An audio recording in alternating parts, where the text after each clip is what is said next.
Well, soft power, the ability to attract, is set partly by the example. For example, if Europe is doing very well in managing its carbon emissions, that may make it attractive.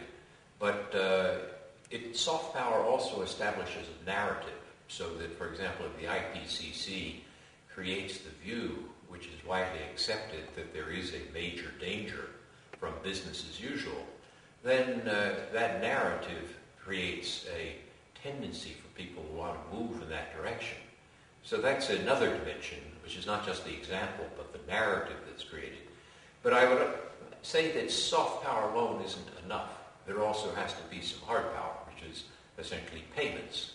And the payments can take the form of transfers, or they could take the form of border adjustment taxes on, let's say, the carbon content of countries that don't participate.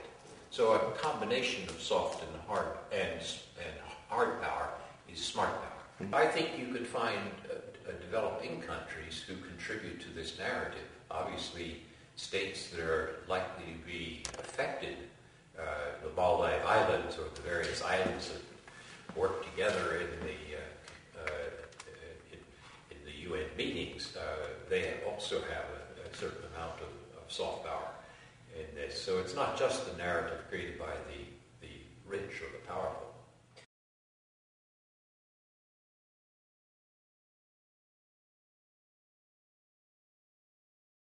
Well, Obama has changed the rhetoric of the American position. In the Bush administration, there was not a favorable rhetoric about climate change.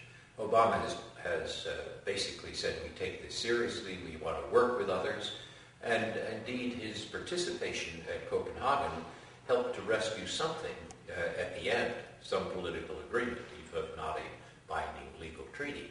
So I think Obama has taken this seriously. The difficulty is more in terms of being able to pass energy legislation at home, which depends on the Congress, and that has been less successful.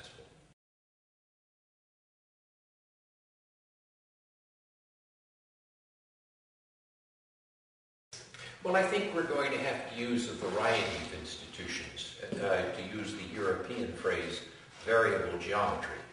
The UN framework is going to be important for codification, for legitimization. It's not been very useful for negotiation because there are some countries that basically are spoilers and they're not terribly interested. But if you had a G20 that would cover about 85% of the countries that are responsible for emissions, and it's easier to bargain in a smaller group, you're going to also need some form of representation of those who are most affected to make sure their interests are taken into account. So some people have called for a G30 to make sure that includes the most severely affected countries.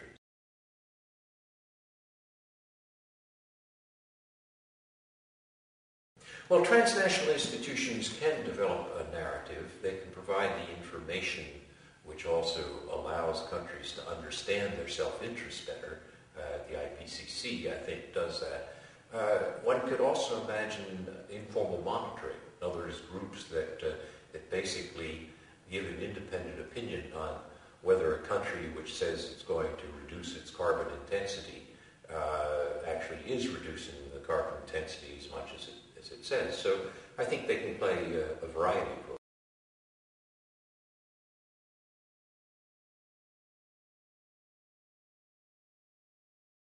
No, I don't agree with that. I don't think you can talk seriously about solving climate problems with just the U.S. and China. Europe is still an economy which is larger than the U.S., slightly, and Japan is still an economy which is about the same size as China. So to imagine trying to deal with a transnational global problem like climate without Europe and Japan, that doesn't make sense. So I think we're going to need ways in which we organize the major states to work out hard bargains about how we're going to solve this. And that's obviously going to have to include the U.S. and China, since those are the two largest emitters, but it's also going to have to include Europe, Japan, and a number of other countries.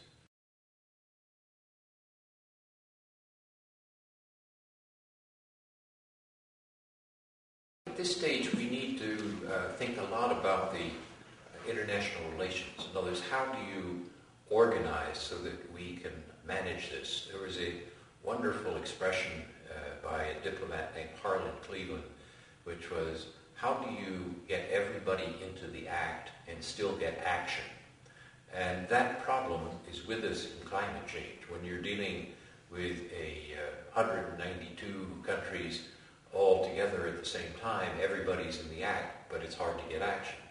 On the other hand, you need to find ways, if you have bargaining among smaller groups, to relate it back to the larger group for legitimacy and enforcement. So I think international relations and looking at the problem of institutions is going to be a central question.